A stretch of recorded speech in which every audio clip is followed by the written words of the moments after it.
Introducing to you first, fighting out of the red corner. He's wearing the white with yellow trim.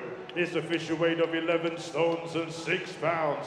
He has a record of 15 fights, 4 wins, and one of those wins coming by way of knockout. Hailing from France, Remy Scholar!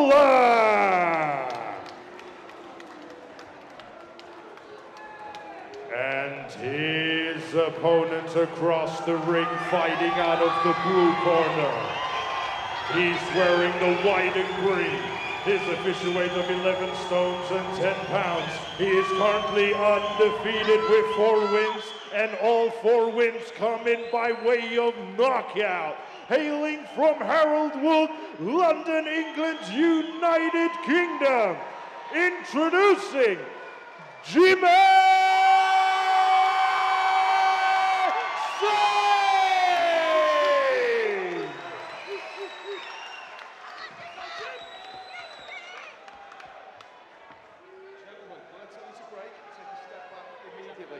Keep your punches up, obey my commands, and protect yourselves at all times. Good luck to you both. Touch gloves. Well, I don't think we're the only ones looking forward to seeing Jimmy Sains in action tonight. 4 wins, 4 knockouts, got a fan-friendly style as well. I imagine any sparring between him and George Liddard would be pretty tasty as well in that gym if they let them at the leash or off the leash together, but likes to come forward, works behind a heavy jab. Looking forward to seeing him in the flesh, Andy. He's been a rated fighter for a good while. I remember seeing him in the senior elites, quarter-finals and semi-finals a couple of years ago. He won both days and lost in the final, then lost in the final the year after as well, so it didn't quite happen for him, but people have been talking about him at Repton for a while, so when he turned pro with Matt Truman, with Tony Sims, it was no big surprise. Look at that jab. Up, down, up. It really is a thudding punch, and it's a weapon in its own right. It should be the building block, the starting point for any pro prospect you fancy, but he definitely works behind that, and it's a meaty weapon in his armory.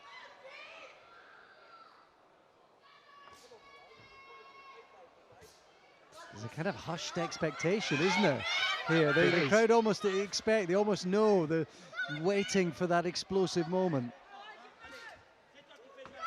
As you said, Scholar's record isn't the best, but he is a decent enough fighter. Big win against Jack Oliphant back in April. That wasn't really supposed to happen, and you can see that he's in good shape. Physically, when you look at Sains, he's got quite a big frame on him, hasn't he? And maybe a bit more to go on it, actually. Yeah, you compare him to Liddard. Good few sort of inches taller and seemingly a bit longer, and different kind of physical specimens. He's just clipped there with a little right hand. They can be quite dangerous, those shots. Really affect the balance, but you seem to ride that moment. That jab could be really destructive.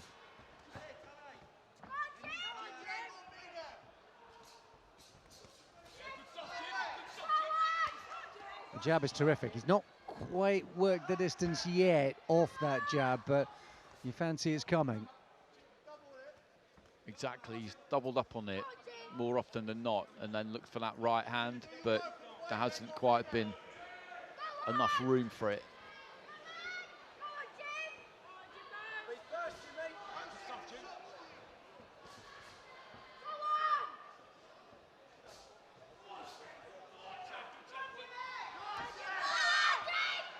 Good first round this from Sains. There, putting his punches together, slowly just working the distance behind that good, strong jab. I think the right hand did a bit of damage there. Yeah, the crowd were onto it, same as Sains was. Excellent first round, all of it behind that really educated, powerful jab. That right at the end of the round there, just curled in around the back of the guard. Maybe caught him on the jaw or the ear, around about there.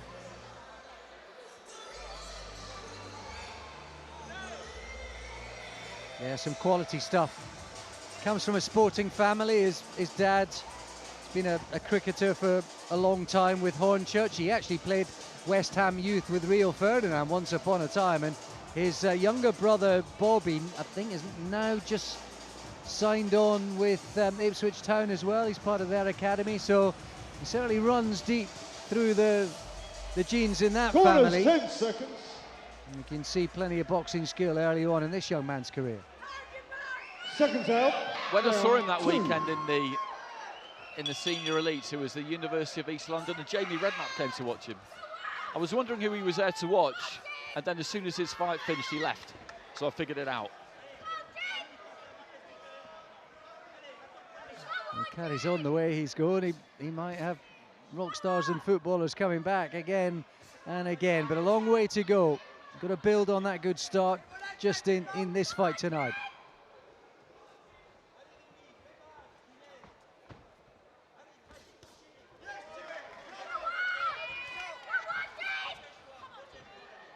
And I think Scholar's realised that he can't allow Sains the space and distance to do what he wants behind the jab, so he's trying as best he can to get forward and get his own shots off first.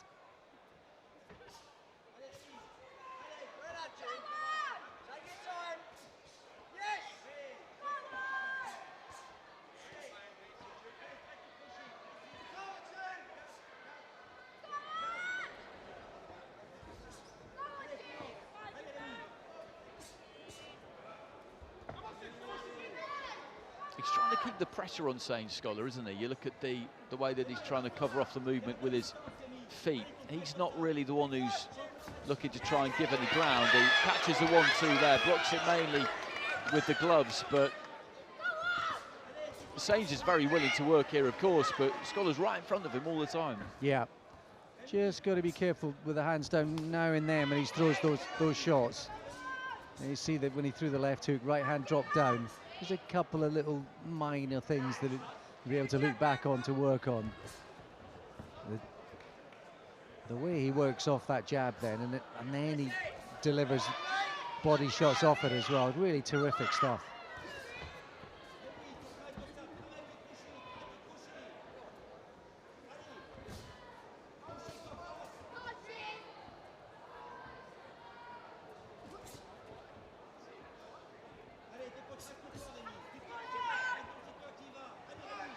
And he's the right hand, nice right hand again.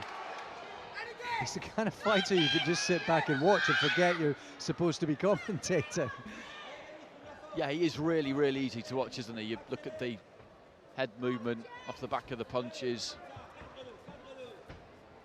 That almost figure of 8 he manages to do, where he dips his knees and just sways one way, then sways the other. He's not really been hit clean by Scholar at any point, I wouldn't say.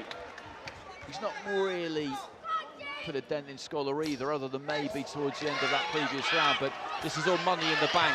6 rounds is a long time. Yeah, if you keep jabbing like that, you're gonna be well on your way. These 3 jabs in a row, and the last of them really rocked the head of Scholar back, and you could see the frustration, but also the discomfort writ large across the face of Scholar. You keep jabbing heavy like that, you're going to break opponents down, no question about it.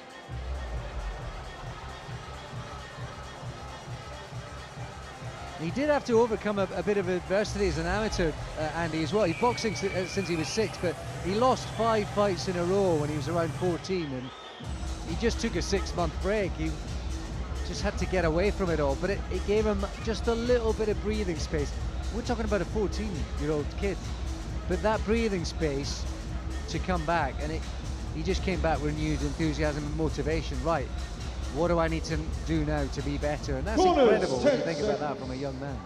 Well, that's a turning point, isn't it, really? Because a lot of people will drift away from the sport in those circumstances. A lot of people do. It gets on top of you. You're maybe not really enjoying it too much anymore. You take a break and you realise that actually you're enjoying your life a bit more without it, or you can miss it and badly want it back. And if it's the latter, then you know that it really is for you. Here we are, just under a decade later in the pro ranks, working through his 5th professional fight. What can Scholar do about the the persistent problems that he's presented with.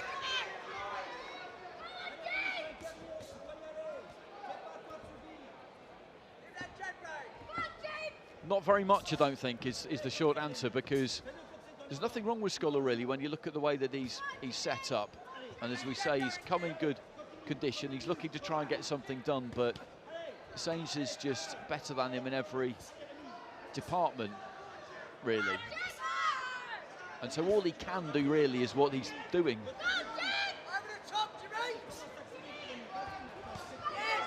Overhand, right hand again off the double jab from Sains. Oh, whipped in a lovely left hook to the body. The pace is high here, isn't it? The punch output is high. It's consistent as well. It's solid and consistent. There's another right hand to the body. He's worked that angle right from the very start. I just feel if you jab as heavy and consistently, as persistently as this guy does, you will get the breakthrough. And there it comes. Just a little short step back, short right hand. Luke to his corner, shakes his head. I don't think it's in any way can he get up. Nods to the corner, they threw in the towel, and between them, and then they came to the right decision. That's impressive, because Scholar, he looked like he was soaking it up okay until he wasn't. And that will have been because he was hiding it well. But as you kept pointing out, and you were right to do so, that heavy, heavy jab was just knocking him back on his heels every single time he looked to try and do anything. And there's the physical impact of it, but also mentally, it's just demoralising. You can't really get anything off, and you know that all that awaits you is another 3.5 rounds of that, and you decide enough's enough. There is a creeping, inescapable inevitability about that jab of his. It is one of the most impressive things I've seen from a prospect in quite some time. I was ringside in 2015, one of the most memorable experiences of my boxing life for Golovkin against Lemieux in Madison Square Garden. Lucky enough to be 6-7 feet away from the ring canvas that night, and I have never seen a more hurtful, thudding, powerful jab as Gennady Golovkin in his pomp showed that night against David Lemieux. Now, this kid's got a long, long way to go, and I'm not comparing in any way, but there is something painfully and powerfully impressive about the way he jabs, and you cannot escape that. If he continues working behind that jab, you cannot get away from it. No, and it's the most basic weapon in boxing, isn't it? But one that's quite often neglected. There's just so much to be said for it, because you can pump it out, you can get some real weight on it, you can hurt people with it, it can be a weapon, not just a punch you use for lack of anything better to do. And if you throw it right, it will very, very often hit something. It won't always land clean, but you'll hit something, won't you? And it's invaluable, absolutely invaluable. And it's great to see somebody do it, because often, like I say, you see people neglect it. Absolute fundamental starting point. That's so impressive. Only the second time Remy Scholar's been stopped, but never as emphatically and destructively as that. What a performance. Let's get confirmation of it now with us. Ladies and gentlemen, the official time, 1 minute and 49 seconds of round number 3. Your winner by knockout, Jimmy Sains! Well, a good portion of these fans came tonight to see the local boy in his local arena, sold the joint out along with several others on the bill.